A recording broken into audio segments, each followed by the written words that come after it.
O que você quer ser quando crescer? Quem aqui já escutou essa pergunta alguma vez na vida? Eu acho que a primeira vez que eu ouvi, devia ter uns 5 ou 6 anos de idade, eu disse que eu queria ser descobridora. Eu fui criada do lado de 3 irmãs, a gente tem idades muito próximas, então a gente cresceu brincando muito juntas. E por ser uma casa muito feminina, nos anos 90, vocês imaginam que o que mais tinha por ali eram bonecas. Eu nunca fui a maior fã de bonecas, eu gostava mesmo de correr, de mergulhar na piscina, ou de fazer qualquer coisa que me deixava livre. Mas como eu queria ser descobridora, eu encontrava uma função para aquelas bonecas, que era, eu cortava os corpinhos, eu destruía as bonecas, porque eu queria investigar o que tinha ali dentro. Aí os adultos me ensinaram que, na verdade, eu não queria muito ser descobridora, o que eu queria mesmo era ser cientista ou médica. E aí essa resposta ela foi mudando um pouco ao longo da vida. Eu lembro que a segunda resposta que eu dei é que eu queria ser espiã, porque eu comecei a ficar fascinada naqueles livros de mistério ou aqueles desenhos animados de espionagem. E aí os adultos me ensinaram também que, na verdade, eu não queria ser espiã, o que eu queria mesmo era ser advogada. E, por fim, quando eu já estava chegando ali na pré-adolescência, eu acho que uma das últimas respostas que eu lembro de ter dado é que eu queria ser viajante. Porque eu cismei com o Egito, eu queria estudar as civilizações antigas e eu assistia muito aqueles programas de reportagens pelo mundo. E aí os adultos me ensinaram que, na verdade, eu também não queria ser viajante, que eu queria era ser jornalista, ou repórter, apresentadora de TV. Eu acho muito doida essa necessidade que a gente tem, como sociedade, de categorizar tudo. Pensa no tanto de possibilidade que fica para trás quando a gente reduz uma criança que quer ser descobridora a médica. Pensa no tanto de possibilidade que fica para fora da caixa quando a gente reduz a pergunta: o que você quer ser quando crescer? A uma profissão. Dentro dessa realidade um pouco limitadora que eu fui criada, eu aprendi também que tinha uma fórmula perfeita para você ser feliz. Você vinha ao mundo, reproduzia essa fórmula e estava tudo certo, você ia arrasar. Família mais dinheiro é igual a felicidade. Dentro de família, aquele clássico: case com um homem, tenha filhos, até porque uma mulher só é uma mulher de verdade quando ela é mãe. E do lado de dinheiro é como se a profissão até fosse importante, mas não tão importante assim. O mais importante é o quanto de dinheiro você consegue fazer com isso. E para mim, que cresci escutando, cara, escute os mais velhos, respeite os mais velhos, só me restou uma coisa: reproduzir. E eu reproduzi essa fórmula como ninguém. Eu tirei assim, nota 10 no teste.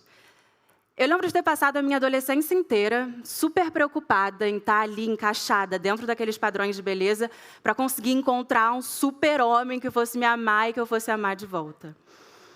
E do lado do dinheiro, quando começa aquela pressão de agora você tem que resolver o que você vai fazer da faculdade, eu queria ser muitas coisas. Então, eu não conseguia encontrar uma caixinha de currículo que parecesse englobar tudo aquilo que eu queria ser. Então, eu fui bem frustrada na minha faculdade, acabei optando por fazer relações internacionais. E já ali no meio do curso começa aquela outra pressão que agora você tem que começar a produzir, fazer dinheiro. Bora lá reproduzir de novo, lá vou eu. Fui parar numa empresa de tecnologia para ser atendente de telemarketing. E de atendente de telemarketing eu virei analista, de analista eu virei líder, de líder eu virei gerente. E quando eu vi, 6 anos se passaram assim. E eu acho que eu nunca parei para me questionar por que eu estava fazendo o que eu estava fazendo. Aquilo simplesmente parecia ser a única opção, estava todo mundo indo na mesma direção, então claro que eu ia também. Eu acho que eu nunca tinha parado para pensar se aquilo de fato era o que eu queria estar fazendo. E eu lembro de um momento muito específico que eu falei, beleza, tá aqui, estou trabalhando, eu quero chegar no máximo que eu conseguir dentro dessa corporação, que seria o cargo de CEO. E eu tentei me projetar naquela posição, como seria a minha rotina, como seriam as pessoas que estariam ao meu redor, como seria o ambiente que eu iria frequentar, e eu não me via feliz. Eu não conseguia me ver realizada. E foi aí que eu comecei a pensar, cara, por que eu estou fazendo o que eu estou fazendo? Eu invisto o recurso mais precioso da minha vida, que é o meu tempo, para viver um sonho que não é meu, para estudar coisas que não são minha paixão, para chegar em cargos que eu nem sei se eu quero, e com isso ter acesso a coisas que eu mesma nem valorizo. Tudo me parecia totalmente incoerente. Era incoerente, era entediante. Eu estava sendo tudo o que me falaram para ser, mas eu não estava sendo eu. E é exatamente por isso que eu não estava feliz. E eu acho que esse que é o perigo da gente buscar legitimar nossa realização a partir do que o outro espera. Eu sentia falta da Manuela que queria ser descobridora. Eu sentia falta da Manuela que queria ser espiã. E, principalmente, eu sentia falta da Manuela que queria ser viajante, explorar o mundo. E aí, num período de férias qualquer, aqueles 30 dias que a gente tem acesso como CLT, lá fui eu, sozinha, para o Sudeste Asiático. Eu fui na minha própria companhia, eu tinha 23 anos nessa época, e essa viagem foi muito simbólica para mim, porque eu cheguei lá como turista e eu voltei como viajante. E eu acho que foi a primeira vez na vida que eu consegui, de alguma forma, retirar as lentes que me colocaram e ver o mundo a partir do meu olhar. Isso era mais ou menos início de verão, na Tailândia, estava um super calor, e eu lembro de chegar empurrando uma mala gigantesca pelas ruas, me perdendo, foi um caos. E eu cheguei chorando, desesperada, no hostel que eu ia ficar. E 4 dias depois, eu saí desse mesmo hostel, ainda chorando, mas dessa vez porque eu não queria ir embora. Eu acho muito bonito e muito poderoso esse movimento da gente mudar o corpo de lugar. A gente pode não perceber isso quando a gente está no ambiente que a gente nasceu, que a gente foi criado ou que a gente vive muito tempo. Mas parece que a gente precisa o tempo todo viver a partir das projeções alheias e das expectativas alheias. E isso deixa muito pouco espaço para a gente descobrir quem a gente é de verdade. Qual é a nossa identidade? A gente está o tempo todo dando manutenção a alguma coisa que vestiu a gente até aqui. A gente não pensa em como a gente pode mudar. Então, nesses 4 dias, nesse lugar, foi a primeira vez na vida que, de alguma forma, eu me conectei comigo mesma e com aquelas pessoas que dividiram aquele momento comigo de uma forma totalmente inédita, totalmente nova. Mas eu ainda era uma turista. Então, da mesma forma que a minha vida toda eu vinha replicando, reproduzindo fórmulas alheias de felicidade, naquele momento eu estava reproduzindo roteiros que alguém já perseguiu, que eu fiquei meses pesquisando para entender como que eu ia direcionar aquela viagem e eu deixei pouquíssimo espaço para a espontaneidade. Mas quando eu cheguei lá, eu conheci pessoas que eram viajantes. Eu acho que essa é uma analogia que eu levo para a vida hoje em dia. O que são viajantes? São pessoas que viajam e que vivem a vida de uma forma menos rígida. Eles são guiados pelos desejos, pelos encontros, pela espontaneidade. Então, eu, que tinha a minha vida toda totalmente esquematizada até ali, me encontrei com essas pessoas e percebi que, cara, existem outras formas de ser feliz. Existem outras fórmulas. Aquela narrativa que me apresentaram e que até ali eu vinha reproduzindo, o que eu percebi é que ela era uma das possíveis, mas ela não era a única. Isso me deu muito gás. Falei, cara, agora é a hora, eu vou voltar para o Brasil. E voltei super entusiasmada de fazer as coisas de um jeito diferente. Agora eu vou resolver qual é o meu sonho e viver a minha própria fórmula. Mas é aquela coisa, né? A gente volta para um ambiente onde está todo mundo indo na mesma direção, onde está todo mundo fazendo as mesmas coisas, que rapidinho eu me vi de novo dentro daquela armadilha. E eu acho que a velocidade ela tem muito esse efeito de distrair a gente do que realmente importa, sabe? Eu sabia que aquela fórmula não era mais a única, mas ainda me parecia a única possível, pelo menos dentro daquele ambiente. E aí, muito rápido, aquela mala que veio cheia de esperança, ela ficou cheia de outra coisa, medo. O medo que barra o sonho de tanta gente, barrou o meu também, por muito tempo. Eu tinha medo de estar velha demais. Imagina, 26 anos, você vai mudar a tua vida. Aquela fórmula lá, ela tem que ser reproduzida até os 30 anos de idade, principalmente no corpo de uma mulher. Eu achava que eu não ia ser validada, que eu não ia ser admirada. Eu tinha medo de decepcionar meu pai, que achava incrível ter uma filha trabalhando numa super empresa. Eu tinha medo de perder a minha independência financeira, que eu conquistei até ali. Eu acho que todas essas coisas eram só projeções de medo de incerteza. Até que eu fui demitida. E essa demissão ela foi muito importante para mim, porque ela foi um chacoalhão do tipo, cara, tu tá achando que você vai ser feliz aqui, se reduzindo a um sonho que não é seu, porque você tem medo de incerteza? É sério que você acha que você vai encontrar isso aqui? Então, essa demissão me deu o impulso, a coragem, a força que eu precisava para começar a viver meu sonho, para fazer as coisas de um jeito diferente. Então, dessa vez, eu fui um pouco mais rápida que a vida em me cegar e me colocar naquela armadilha e decidi que eu ia viver meu sonho de viajar o mundo. Eu queria dar a volta ao mundo sozinha, fazendo isso de um jeito com um orçamento diário bem curto, vivendo como aqueles viajantes, de uma forma bem autêntica, bem espontânea, e trocando acomodação e comida por algumas horas de trabalho por dia. Comprei uma passagem de ida e fui. Mas se agora vocês acham que é a hora que eu aprendo a viver sem certezas, na verdade, isso não aconteceu, esse dia não chegou. Eu comecei essa viagem com um mochilão enorme, de 100 litros. E esse mochilão estava muito pesado. Ele estava cheio de medos, ele estava cheio de incertezas. Eu lembro de começar essa viagem com aquele pensamento martelando na minha cabeça o tempo todo: e se eu me arrepender? E se eu me arrepender? E se eu me arrepender? Era a primeira vez na vida que eu não estava seguindo uma fórmula, que eu não tinha um direcionamento, que eu não tinha referência. Então eu me sentia muito perdida, eu me sentia muito sozinha. Mas dessa vez eu também não tinha mais a velocidade que me distraía, então ou eu encarava os meus medos e ia em frente, ou eu abortava aquela missão e voltava para casa. Não tinha outra saída. Hoje faz 15 meses que eu estou viajando o mundo. Eu já passei sozinha por quase 50 países, muitos deles com vários estereótipos de violência associados. E eu venho descobrindo muitas coisas, não só sobre os meus medos, que eu levava na mochila, mas também sobre a minha própria fórmula de felicidade. Um dos países que eu passei foi a Grécia. E eu voluntariei na casa de uma família lá, e essa família tinha uma gaiola com 2 passarinhos, que ficavam em cima da geladeira.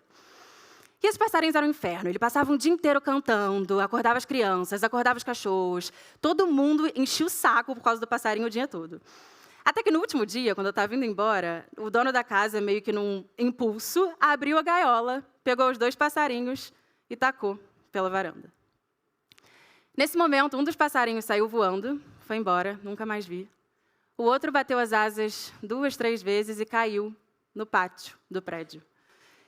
E nesse momento tinha um gato vendo aquela cena toda acontecer.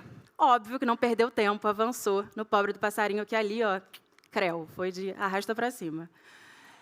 E eu lembro de estar na varanda, debruçada, vendo aquela situação toda acontecer, e para mim era como se minha mente estivesse em ebulição. Como se todos os pontinhos da minha história fossem conectados e tudo fizesse sentido. Eu era o passarinho engaiolado. Me colocaram numa gaiola e me falaram que ali eu vou ser feliz porque existe previsibilidade. Não tem predador, não tem tempo ruim, tem alguém para me alimentar. Desde que eu esteja na gaiola vai estar tudo certo, eu vou ser seguro e feliz. Só que não me contaram que pode ser que num dia qualquer, alguém num impulso de fúria decida que ali não é mais o meu lugar e me taque em direção aos predadores. Pode ser que deixem de me alimentar, pode ser que a gaiola caia de cima da geladeira. O ponto é, me encheram de dúvida e de medo de deixar essa gaiola por causa das incertezas que existem lá fora, mas não me falaram que as incertezas existem dentro também. E que incerteza por incerteza, se eu puder escolher, a vida é muito mais bonita quando eu estou no voo, quando eu estou vivendo a minha natureza. E eu não vivo a minha natureza quando eu estou dentro da gaiola porque eu não bato as minhas asas. E se eu não bato as minhas asas, mesmo que a porta esteja aberta, eu não vou sair, porque eu tenho medo de fracassar. Eu tenho medo de não conseguir voar. Então, vocês percebem como que, para quem controla a gaiola, é um circuito perfeito?